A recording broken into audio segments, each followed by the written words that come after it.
kepiting sama yuyu. Yang menghalalkan kepiting itu mengharamkan yuyu. Tahu yuyu yang kecil di sawah ya? Tak tanya, kenapa yuyu halal? Karena amfibi Gus, bisa hidup di dua alam. Memangnya kepiting enggak? Oh beda. Ternyata beda maksudnya. Eman Gus kalau haram. Eman kan, kalau yuyu haram kan nggak ngefek kan, kecil. Ini mufti kok. Kok udah kadang halal, udah kadang makan selama ini. Iya, selama ini udah kadang makan itu.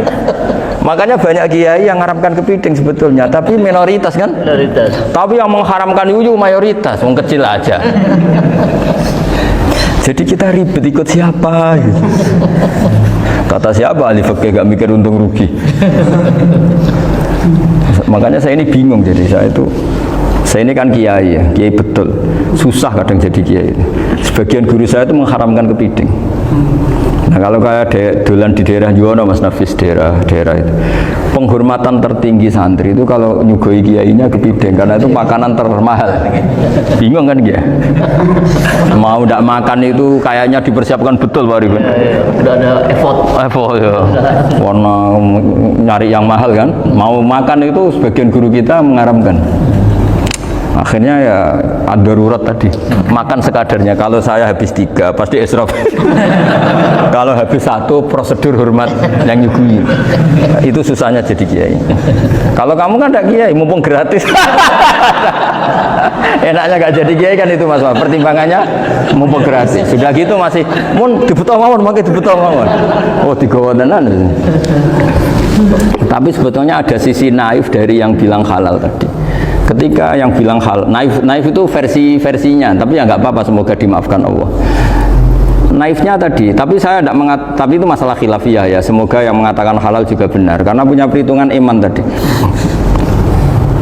Tapi yang bilang halal itu tak tanya, yuyu itu halal apa haram? Lucunya jawab haram semua. Yuyu bahasa Indonesia nggak ada kayaknya. Nggak tahu juga saya apa. Yang penting paham tapi yuyu yang kecil itu. Itu kalau diharamkan nggak ada yang protes ya? Nggak ada. Tapi kalau kepiting? Oh. Ini pakai model apa? Coba Pak Wafa. Kalau alasannya amfibi, yuyu sama kepiting sama enggak? Kalau alasannya amfibi, hidup di 2 alam. Sama-sama. Kenapa kepiting jadi halal? Lebih bernilai. Ini juga mufti model baru. Kan muftinya menghalalkan itu. Iya makanya itu. Kan jadi kayak tadi ayam jago tadi orangnya tak tanya akhirnya. Andekan yang kecelakaan itu ayam kecil. Kamu tanya saya enggak? Ya enggak, aku langsung tak buang. Kan langsung dibuang. Berhubung ayam besar. Eman kan. Tapi nurani aja sebetulnya protes. Nyembelih klekek-klekek. Kadang kan apa kejet-kejet itu sudah tunggu SOP dari Pak. Ya tapi apapun itu ini ilmu harus didengar ya supaya sampean tahu ya, ada hayat mustaqirroh, ada hayat mustamirroh, ada hayat ibtiroriyah, paling enggak kita ngerti lah. Karena nanti di bab B, ya nyun sewu di bab apa B, itu ya nanti nggak sahnya karena apa? Tidak mutamawal. Misalnya saya punya utang sama Pak Arifin ayam jago, tak bayar dengan jago yang mengalami kehidupan sudah seperti itu, kan tidak sah. Meskipun itu hidup tapi sudah tidak hayat yang mustamirah, tidak normal. Jadi ilmu itu apapun tidak cocok kita karena beda mazhab misalnya, tetap sebagai apa? Ilmu. Jadi jangan pernah anti ilmu meskipun kita tidak cocok. Dulu saya itu heran sama Abu Hanifah karena membolehkan merujuk wakaf. Wakaf itu kan nggak boleh ditarik kembali dalam mazhab Syafi'i dan hampir semua ulama bilang gitu. Tapi kalau kata Abu Hanifah, jika nazir yang nerima itu tidak sesuai rencana kita, keinginan kita, itu boleh narik kembali. Fa innal waqfa atiyatun makhdoh, kata beliau. Wakaf itu ya pemberian normal saja. Suatu saat ada peristiwa gini Pak Arifin ya, ada orang kaya raya mewakafkan tanah itu senilai kalau nggak salah itu 60 miliar. Singkat cerita beliau bermain apa gitu, bisnis apa itu bangkrut. Kemudian itu belum disertifikatkan wakaf. Kemudian nggak ada yang disawang Coro Jowo, nggak ada yang dilihat, terus mau dibeli sama nyuwun sewu sampai yang mau beli yang mampu itu non muslim. Singkat cerita ada orang kaya muslim yang mau beli itu tapi ada problem karena itu wakaf. Tapi kalau nggak dibeli itu malah dibeli non muslim. Tanya saya, hanya saya jawab nggak apa-apa dibeli saja. Ikuti mazhab Abu Hanifah. Karena kalau mazhab Syafi'i itu nggak sah semua pembeliannya. Tapi apa artinya mazhab kalau kita berpikir nggak sah, tapi yang jual melakukan? Nah itu yang nggak dipikirkan oleh orang-orang fikih yang di Menara Gading. Apa gunanya kita bilang nggak sah, tapi yang punya tanah tadi tetap menjual. Karena tidak mengindahkan hukum itu. Mau apa? Makanya saya bilang bagi tentang Gus itu nggak ada kaulnya dalam mazhab Syafi'i. Saya bilang kamu mengharamkan itu tidak ada gunanya karena itu tetap dilakukan. Jadi kita pertimbangannya ndak itu, daripada dikuasai situ mendingan kita. Nah itu sisi-sisi fikih. Makanya ini kita ngaji fikih ndak segampang itu memberi fatwa karena pertimbangannya banyak, Pak. Ndak hitam putih. Ndak hitam putih gitu maksud saya, ini cerita. Jadi nanti kamu ngerti. Jadi mau apa coba? Itu kan ibarat gini. Hukumnya kita ngajar perempuan itu masalah sebetulnya secara karena itu ajnabiyah. Tapi fikih mentoleransi li ajli ta'lim karena untuk belajar enggak apa-apa. Kalau sudah jadi fakta itu ribet. Dia maunya belajar sama kamu dan sekali kamu tidak mau belajar ke yang lain yang potensi menyesatkan. Jadi fikihnya bukan masalah nazar lagi, sudah penyelamatan. Ribet kan kalau sudah begitu. Saya punya kenangan yang menurut saya itu harus jadi trauma. Siapapun harus jadi trauma. Ini cerita sedikit. Ini masih ngaji fikih, pertimbangan. Ada orang itu sangat khusyuk, Pak. Sangat khusyuknya di rumahnya Pak Wafa itu nggak ada TV, nggak ada motor, nggak ada apa saja.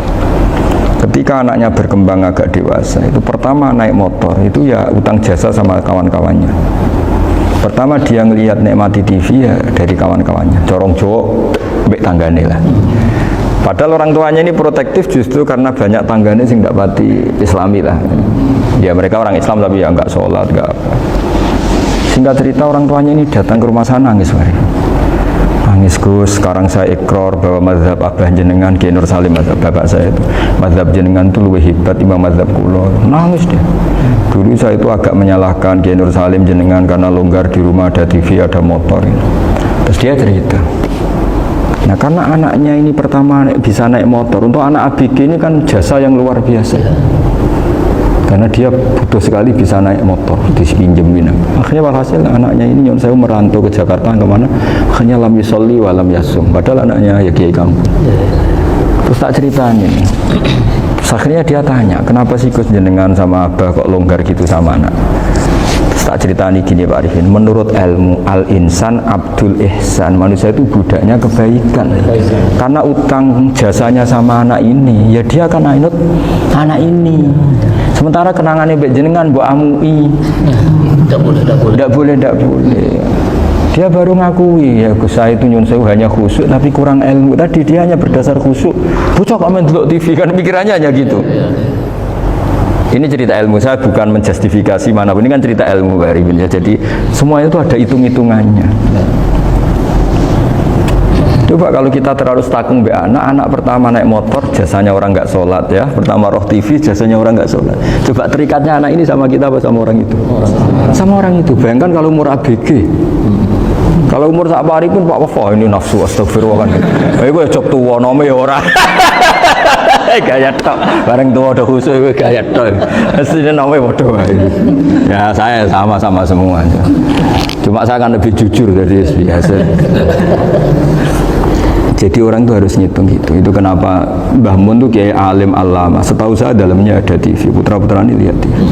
Meskipun kita tidak mungkiri negatifnya TV, kita nggak mungkiri Pak Arifin ya.